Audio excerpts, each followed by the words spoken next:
Bentar. Sebelum lo mikir ini cuma video receh soal logam mulia yang biasa nongol di iklan toko emas pinggir jalan, gue mau nanya satu hal dulu ke lo. Ini sebenarnya bahaya apa peluang sih? Karena sumpah ya, yang lagi kejadian sama perak sekarang tuh bukan naik biasa. Ini bukan naik dikit ntar turun lagi. Enggak bro. Ini naiknya kayak orang habis ditelepon debt collector panik lari tapi sambil bawa koper duit. Dunia lagi ribut, tapi ributnya pelan-pelan. Nggak pakai sirin, nggak pakai breaking news tiap jam. Tiba-tiba aja harga perak lompat, investor gede pada gerak, dan orang-orang yang ngerti duit udah pindah posisi. Lo mungkin mikir, perak doang, kan biasanya yang rame emas. Nah, itu dia masalahnya. Justru karena semua orang fokus ke emas, perak ini naik tanpa banyak yang sadar. Harga globalnya melonjak gila-gilaan, grafiknya bukan lagi naik tangga tapi naik lift. Investor global panik tapi sambil senyum. Hedge fund, institusi gede, sampai investor retail luar negeri, duitnya ngalir ke perak kayak air bocor. Dan lu tahu yang paling bikin merinding apa? Mereka masuknya pas mayoritas orang masih mikir perak itu logam kelas 2. Logam murah, logam nanti aja. Sekarang gue tanya jujur, kok kita baru dengar sekarang? Padahal pergerakan ini udah jalan bro, bukan baru kemarin sore. Tapi kayak biasa, berita penting tuh sering kalah sama gosip artis cerai. Dunia lagi nggak baik-baik aja. Inflasi masih ngambang, suku bunga bikin investor was-was, geopolitik kayak bensin ketumpahan korek. Di kondisi kayak gini, duit gede itu penakut, dia nggak suka ketidakpastian. Dan saat emas sudah kemahalan, perak jadi target empuk. Safe haven, tapi masih undervalued, kata mereka. Bahasa kasarnya, masih bisa diperah. Di titik ini biasanya orang mulai denial. Paling bentar doang, paling digoreng. Nanti juga turun. Bro, kalimat itu tuh udah kayak mantra wajib tiap kali ada perubahan besar. Sama kayak dulu waktu orang ngetawain Bitcoin di awal, atau ngeremehin properti pas masih murah. Bukan berarti semua yang naik itu bakal jadi legenda, tapi tiap pergeseran besar selalu dimulai dari fase nggak dianggap serius. Dan sekarang perak lagi di fase itu, tapi udah telat buat pura-pura nggak lihat. Kalau lu pikir ini cuma soal harga perak, lu salah besar.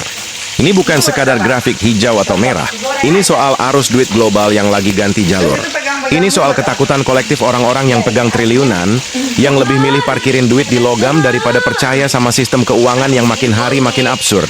Bank sentral cetak duit kayak ngeprint skripsi, utang negara numpuk kayak cucian kotor, dan pasar saham tiap minggu kayak naik roller coaster tanpa sabuk pengaman. Dalam kondisi kayak gini, perak bukan cuma logam, dia jadi sinyal. Dan ini yang jarang dibahas, bahkan sama media. Perak itu beda sama emas.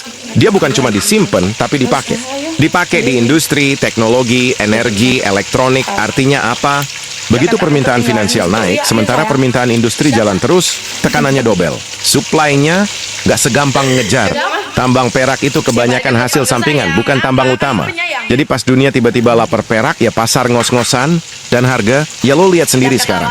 Coba lo bayangin bro, investor gede udah positioning, negara-negara industri udah mikir stok, sementara mayoritas orang masih mikir perak itu cuma perhiasan emak-emak. Ketimpangannya kerasa banget. Yang punya akses info duluan udah siap. Yang telat dapat kabar masih nanya, emang kenapa sih perak? Dan disitulah biasanya jarak kaya sama awam makin lebar. Bukan karena pinter doang, tapi karena timing. Tahan dulu, jangan skip. Karena bagian ini justru yang paling penting. Gua nggak lagi nakut-nakutin, tapi gua juga nggak mau manis-manisin. Setiap kali ada pergerakan global kayak gini, selalu ada dua tipe orang. Yang sadar lebih awal, dan yang baru sadar pas efeknya udah nyampe ke dapur rumah. Harga naik, biaya naik, barang ikut naik. Dan mereka baru bilang, lah kok bisa? Padahal sinyalnya udah nyala dari jauh. Pertanyaannya sekarang bukan perak bakal naik apa enggak. Pertanyaannya, siapa yang siap dan siapa yang cuma bakal jadi penonton sambil bilang, anjir, harusnya dulu. Karena apa yang lagi kejadian ini bukan cuma cerita global. Cepat atau lambat, ceritanya bakal nyentuh hidup lo juga. Duit lo, kerjaan lo, harga barang yang lo beli tiap hari. Dan di titik ini lo punya dua pilihan. Tutup video ini dan nganggep ini cuma bacotan, atau lanjut karena yang bakal gua bahas habis ini itu nyambung langsung ke negara kita, ke Indonesia.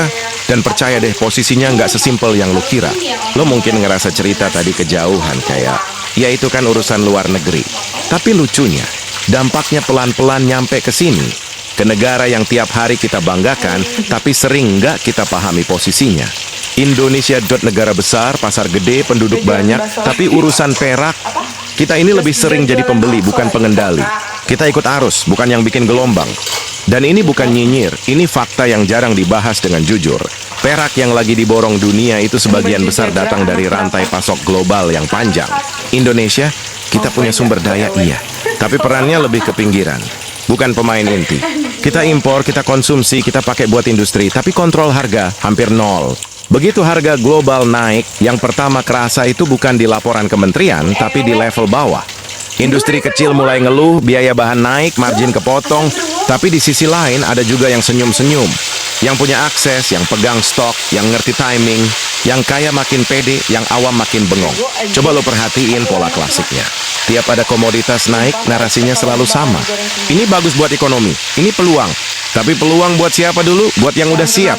Buat yang udah punya modal, info, dan jaringan. Rakyat kebanyakan dapatnya apa? Harga naik, barang turunan ikut naik.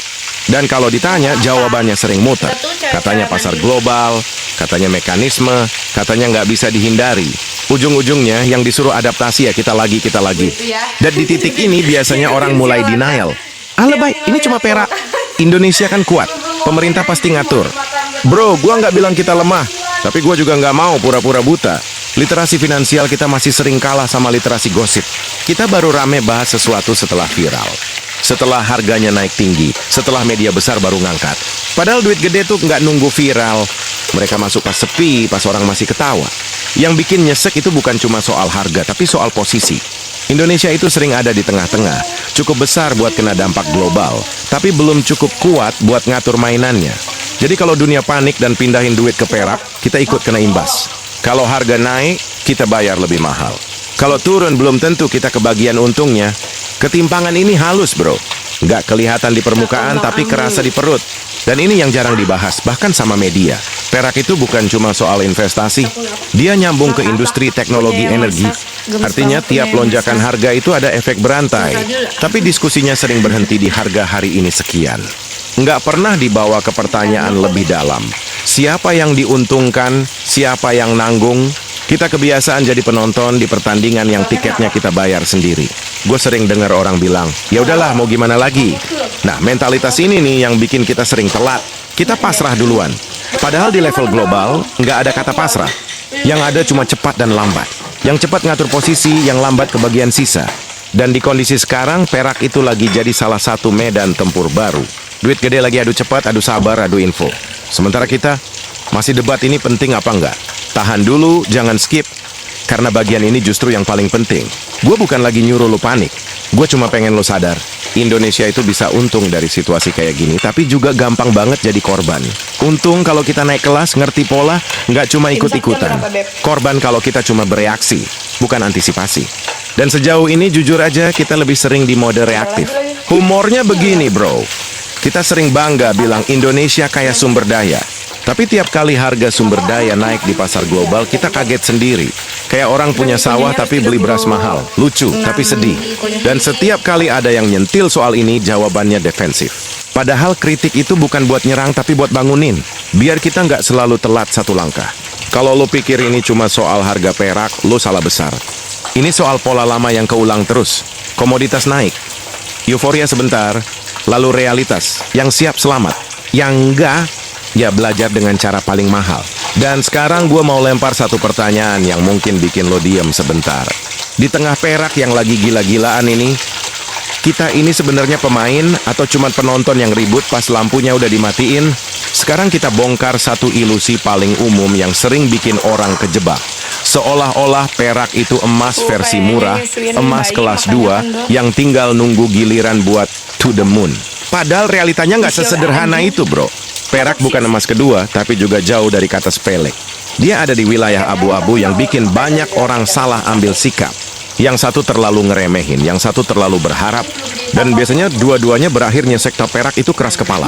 Dia naik bukan karena semua orang sepakat dia aman, tapi karena dunia lagi bingung mau percaya ke apa.